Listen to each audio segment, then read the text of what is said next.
Hi everyone, Don Peterson coming to you from the Swing Factory Golf Studio just north of Atlanta.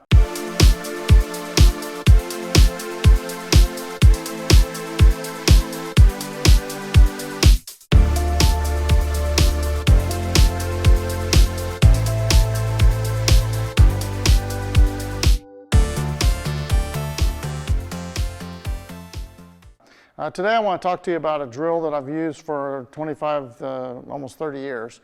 And it's the T-ball drill. And I use a baseball T-ball and bat, and plastic bat.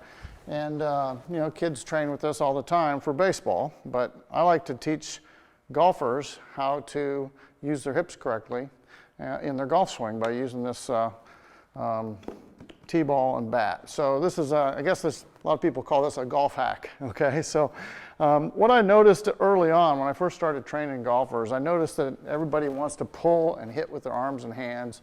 A lot of times it's very shouldery motion and there's very little hips. In fact, most amateurs don't know how to use they have very poor footwork. So early on, I noticed that if I could improve someone's footwork, then their swing got better. And if I wanted to take a power source away, for instance, if someone was using their shoulders too much or their arms too much, if I told them, now look, I don't want you to work your shoulders that hard and I don't want you to use your arms that hard, well, that doesn't work for people because that's their power. And they're like, I don't know how to hit a golf ball if you take my power away. So what I had to do is I had to substitute, give them a different power source. So that's where this drill comes in. I'm teaching people to have a power source that's more core related. It comes from more in your center of your body, which is, again, closer to your hips. So this is kind of a hip training or core training drill. I have a series of drills that I've done and a book that I've written. This is one of many drills in a sequence. So if you want to know more about this, check out my website. But this one by itself is good, but if you put them in the sequence, you'll see that everything has a building. It's kind of a building block procedure as to how to build your golf swing. But I wanted to put this one online because I think it's very, very useful and people can understand it. And I think people can accomplish a lot by learning how to do this T-ball drill. So basically what I did was I have people put palms down, and I have them hold the bat right to their belly button. Again, most people want to move their shoulders to hit the ball. So I'm going to try to stop you from doing that. So what I want you to learn to do first is we're going to turn through. So I have people do what I call a slam the cymbals drill. I have another drill where I have golfers pretend like they have cymbals on the inside of their knees. And you're going to come forward, face the target, stand straight up and down, and feel like your trail cymbal or trail knee comes into your lead knee. So it's kind of like slamming the cymbals with your knees.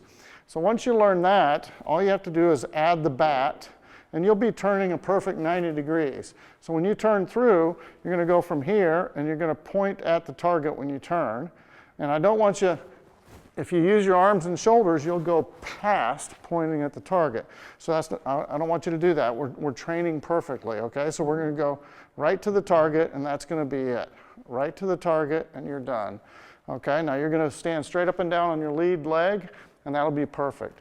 Now once you're able to do this smoothly, I want you to learn to do a little tiny backswing, okay? So on the backswing, I really, I guess 30, 35, 40 degrees. It's not much of a turn, and when you do this, I want your lead knee to come in slightly.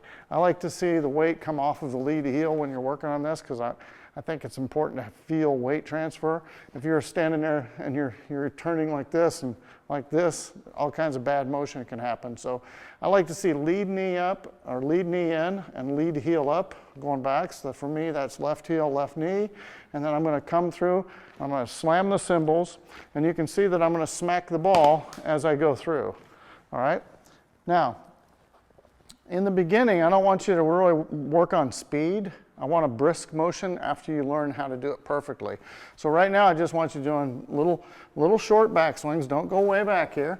Just go right to here. Keep the bat right in front of your belly button, pointing straight away from you, and then snap through. And once you get the perfect positions going back and through, and make sure, again, this is several other drills that I have, but make sure you're not standing up or straightening your trail leg. I don't want you to stand up as you go back. So kind of stay in that flex position there, and then smack through with your hips, okay? So here it is again. and I'm going to speed it up a little bit.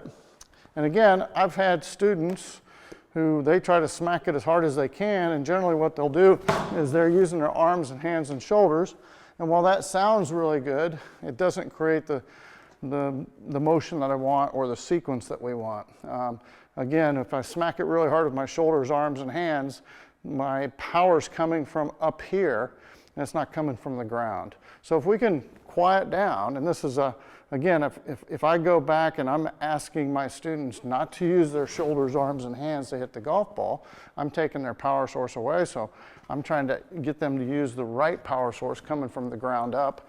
That will quiet the arms, hands, and shoulders, and it will allow you to feel better sequencing because your hips will be slinging your shoulders, and your shoulders will be slinging your arms, and your arms will be slinging the club, and you'll get this better sequence for longer, straighter shots. All right, so I'm gonna, once you learn how to do the drill correctly, and you've done it, you know, perfect positions, and you can check yourself in a mirror, then you do it more briskly, and then you go back and you add the club.